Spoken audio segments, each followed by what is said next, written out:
Good morning, everyone. This is Archbishop Gagnon. This is our Friday morning report. Thank you very much for joining us. I'm speaking to you from Winnipeg, from my residence in Winnipeg. June the 11th is the Solemnity of the Sacred Heart of Jesus. It is also a day for praying for priests. So that is a worthwhile endeavor, especially nowadays. So to remember your priests and your bishops in your prayers. I'm going to begin this morning by talking about the Indian residential schools, the Kamloops discovery of those graves, very sad reality that we've all been exposed to and in a very profound way, and the great regret and sorrow that we all have because of this legacy and what has happened to the Indigenous people. I will proceed today with a discussion about that, follow up from last week, and then I will mention a word or two about the COVID reality as a continuing part of these Friday reports. So instead of an introduction, I'm simply going to give you a response to some of the questions that we have received. And the first question has to do with Indian residential schools. And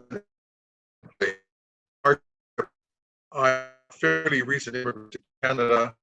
What is the Reconciliation Commission, and did the Archdiocese of Winnipeg participate in it? Thank you very much for the question.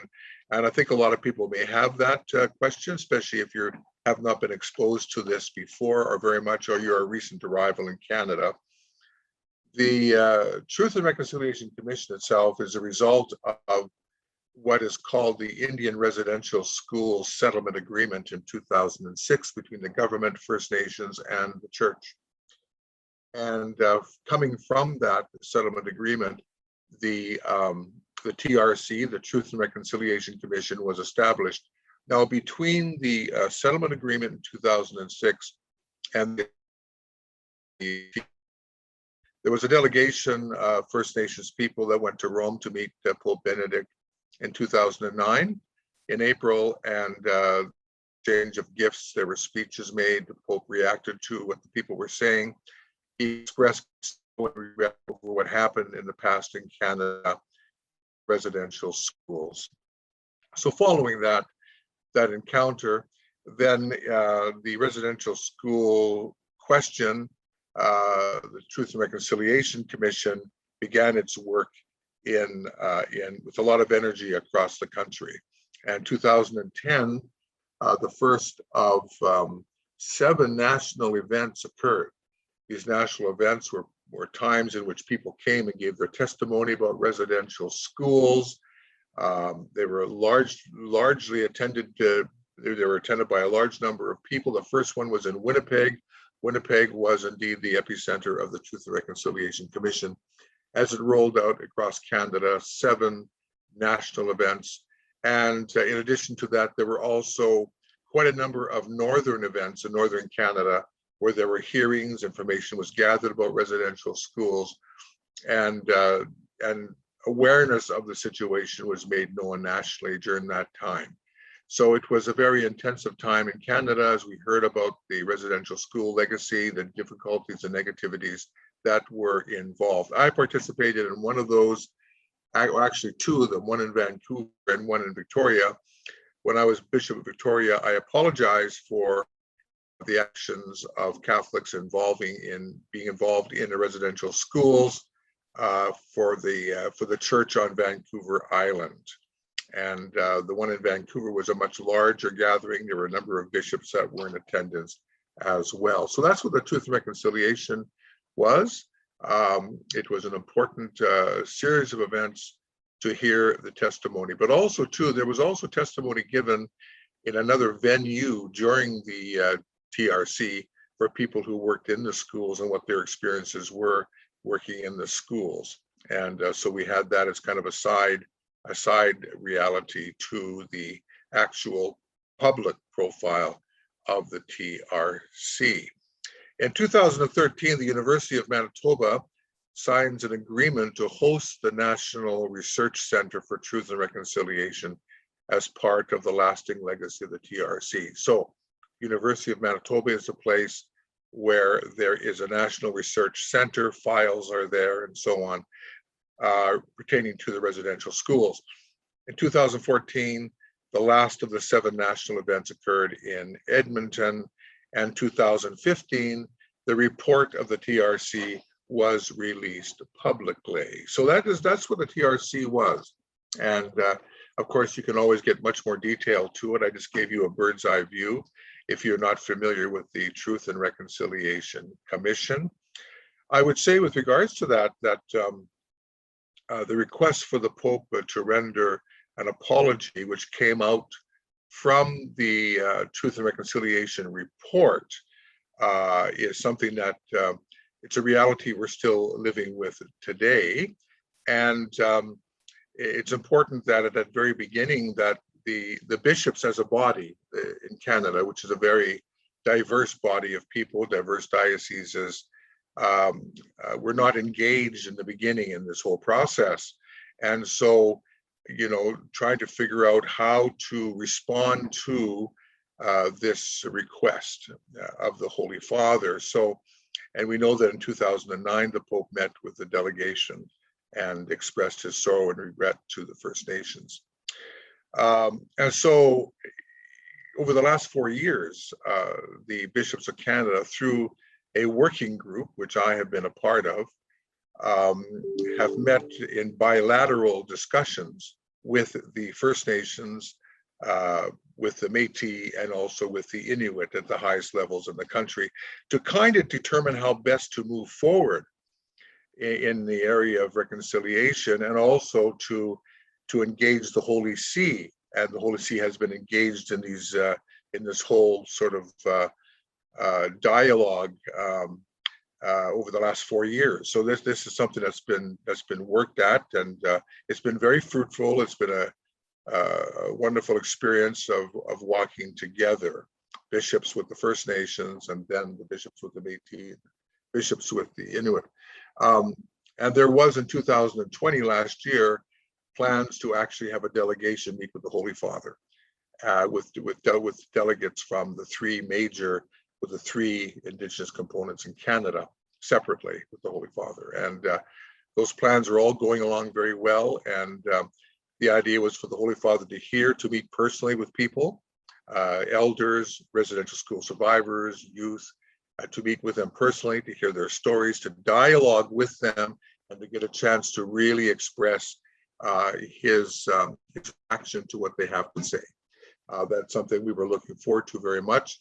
And then following the delegation to work on follow-up plans in Canada. I mentioned this the other day publicly, and certainly some of that information now is public, but it hasn't been public up to this point. So I think it's very good to know. I think it's important to realize that all the Catholic churches, the dioceses, and the religious orders have rendered apologies for residential schools since 1991.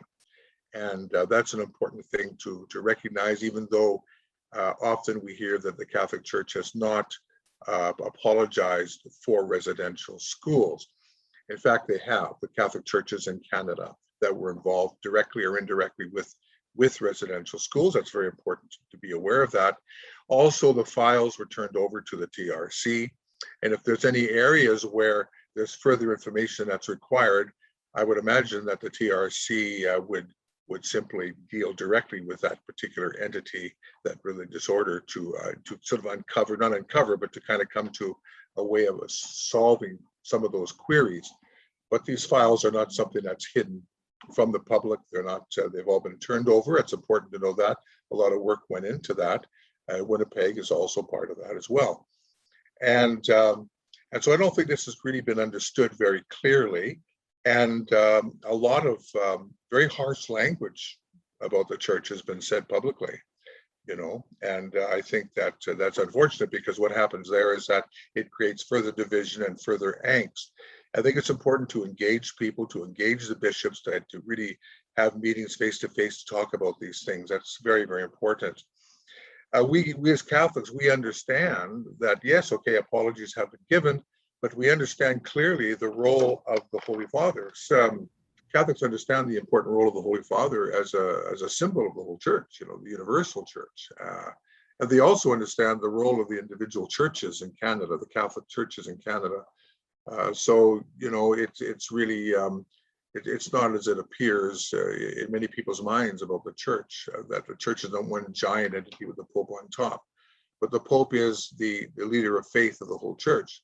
But individual dioceses do not take orders from the Pope. I mean, they are individual churches. The Holy Father's role is very important because the Holy Father's role is a strong symbol for the whole church. So we Catholics certainly understand that. And I think it's also important to say that misinformation, not only about the files, but also about the Pope. The Holy Father has never said that he would not offer an apology. He's never said that. And when you look at his work in South America and other places, it doesn't make very much sense to say that. The Holy Father has never responded saying, I will not offer an apology. It's not in fact the case. And he has never said he would not come to Canada. You know, he has said that he is open at an opportune time to come to Canada. And that's why this group of this dialogue bilateral dialogue between bishops and First Nations bishops and Métis bishops and Inuit is so very important, because that's a way of engaging, it's a way of planning, it's a way of trying to get the most effect and fruit from the process of reconciliation. But nobody ever ruled out an apology. So that's part of the misinformation that has hurt a lot of people. And I think that that's important, that this is fully explained and understood. So that's how I would respond to the first question. I know it's quite a long response, but I think that it's important to have that response stated. Thank you for the question very much. Another question would be having to do with Winnipeg itself. And the question goes like this. Here it is. In which specific ways is the Archdiocese walking with our Indigenous brothers and sisters during this time? Are there pastoral initiatives we can support, and how? Well, yes, I think the ongoing work and relationship with Indigenous communities is something that continues. In the Archdiocese of Winnipeg, there are many Indigenous communities, there are many Métis communities, and so there's an ongoing relationship on the ground in these various communities. Dialogue, celebrations of one kind or another, gatherings, meeting people. I've always been very open to being available where possible to not only celebrate liturgy, but to meet with elders, let us say, and to discuss things. So I think there's an openness there, and I think there's some very good relationships that continue between the church and First Nations people within the boundaries of the Archdiocese of Winnipeg. I think, for example, of Sandy Bay, where we have a pastor, we have two sisters that come from Kenya that are working with the Sandy Bay community, where there once was a residential school. And the little church there, and also there's Amaranth is out off the reserve. It's a small church in Amaranth, but I noticed that there are Indigenous people that also go to church in Amaranth, and also you have masses, you know, on the Sandy Bay Reserve also. So I think the message there is that there is an ongoing relationship with many different possibilities that happen within the Indigenous communities, the willingness of our people of church people to be involved in these things, open to that, plus the connection with other parishes around, especially in the rural areas. I also think of Camperville, where you have the proximity of the Pine Creek Reserve that is there. You also have present the Métis community in Duck Bay, and the priest that is available there, and the relationships that are part of there as well. Visits to families. There's many local things that occur on an ongoing basis in terms of relationship with First Nations people and with Métis people. I myself were actively involved in the Returning to Spirit program. I'm on the board for that for some years now, trying to further the cause of reconciliation in our country. So thank you very much for that question. And how do you support that? Well, our outreach in the rural areas, First Nations and otherwise, is a result of sharing God's gifts. That's one of the main sources. And that, coupled with Catholic missions in Canada, provide an opportunity for the work to proceed, to have pastoral workers present among the people there. Do we have more to do? Of course we do. We want to walk with First Nations people humbly. We want to be part of good relationships with people, and this has been the effort for many years now. I just want to share with you, because there's so many different things that are being done in relationship to our relationship with First Nations people. When I think of the Kamloops discovery of the graves, for example, here's one example of one parish in the Archdiocese, St. Patrick's, who produced a beautiful video of their little prayer garden honoring the 215 graves that were discovered in Kamloops. And so I'll just share that with you now. You can have a look at it. It's 3 or 4 minutes long, and it may inspire other kinds of actions at the parish level, particularly at this time, which is so very, very important.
Well, thank you very much, the parishioners at St. Patrick's Parish. That's a beautiful video, and it's very inspiring. Thank you for that, and thank you for giving me permission to show that on the Friday report.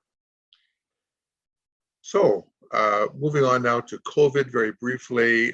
Nothing has changed. We're still in a very restrictive situation for COVID in the province.